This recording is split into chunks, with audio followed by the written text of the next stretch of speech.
Bonjour très chers abonnés. Voilà, bienvenue sur la quatrième partie de notre exercice de l'examen pratique CCNA de Cisco.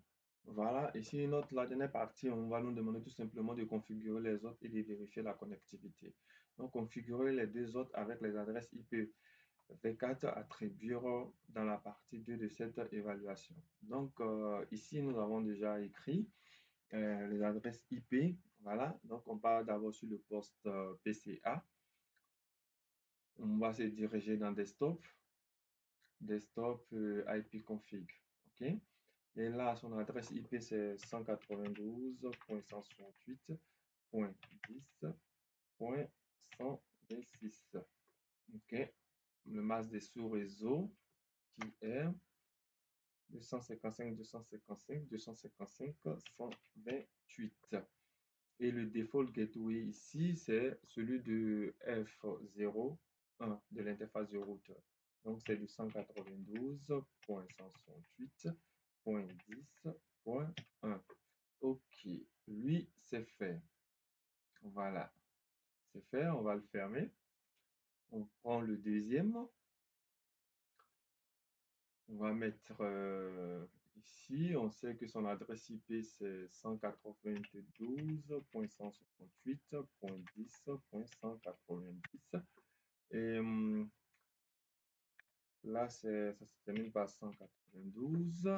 Et ici, son default gateway sera le 192.168.10.129.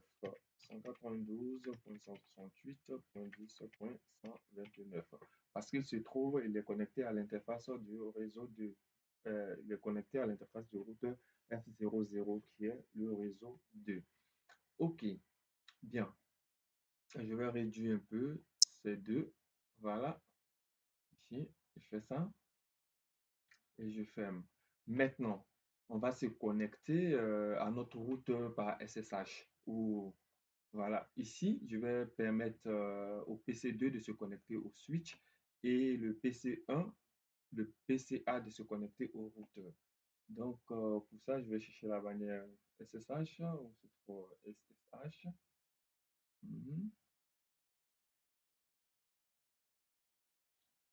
Pourquoi je ne le vois pas?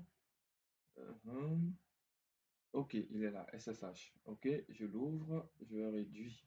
Donc, maintenant que je suis sur SSH, on a décidé depuis le PC B de se connecter à notre switch. Donc, ici, je vais mettre l'adresse IP de notre switch qui est 192.168.10.2. Et mon username, on avait dit que c'est admin. Admin. Donc, je fais connect. OK, une fois connecté, il me demande le mot de passe. Donc, le mot de passe, ici, on avait c'était Cisco 1, 2, 3, 4, comme ça, et entrée. Donc, on dit accès non autorisé interdit, comme ce qu'on a mis comme bannière au départ. Donc, je vais partir en mode enable, mais là, il va me demander encore un autre mot de passe qu'on avait déjà configuré. Ça, c'est pour la sécurité. C'est pour ne pas que tout le monde puisse avoir accès si facilement à notre switch ou routeur. Donc, là encore, c'est du Cisco 1, 2, 3, 4. Voilà, je rentre. Donc, vous voyez que maintenant, je suis sur l'interface de mon switch. Je peux, par exemple, taper la commande show pour voir la configuration de mon switch. Show running config. Show running config. Et là, vous voyez la configuration de notre switch qui est là. C'est écrit Building Concurrence Configuration, version.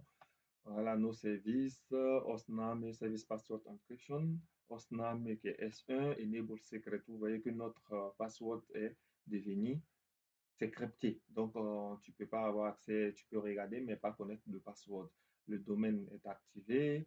Voilà, l'admin secret, tout est là.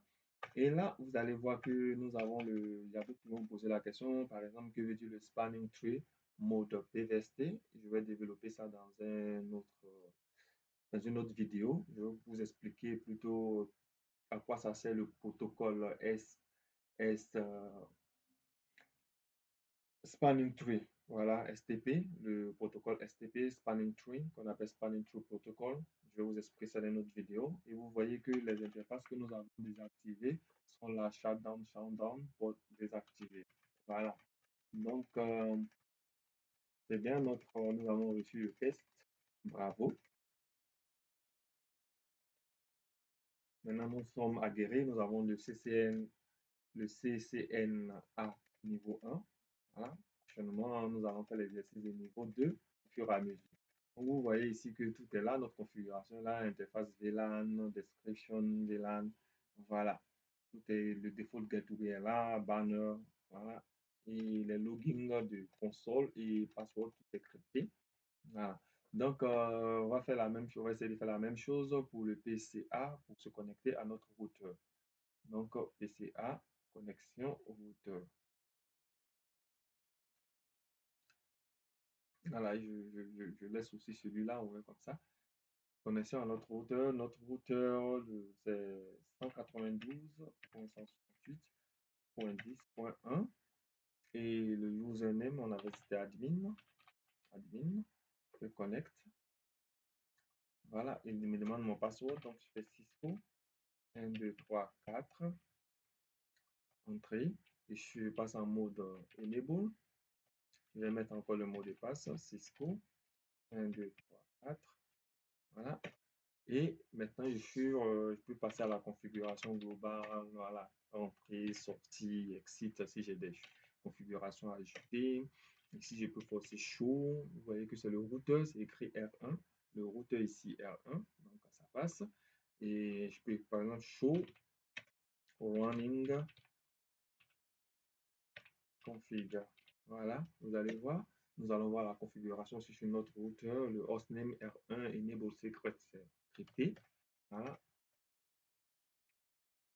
Et voilà, IP, le spanning, PV, voilà, tout est là. On a le LAN 1, description, LAN 2, LAN 1. Donc voilà, avec succès.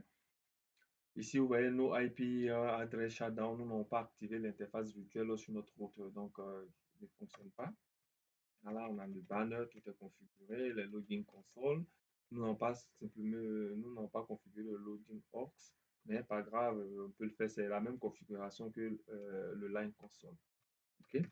Donc voilà. Donc sur ce, nous allons essayer un ping aussi pour voir est-ce que nos ordinateurs arrivent à communiquer entre eux. 192 plutôt 190. Voilà. 190, ça irait mieux.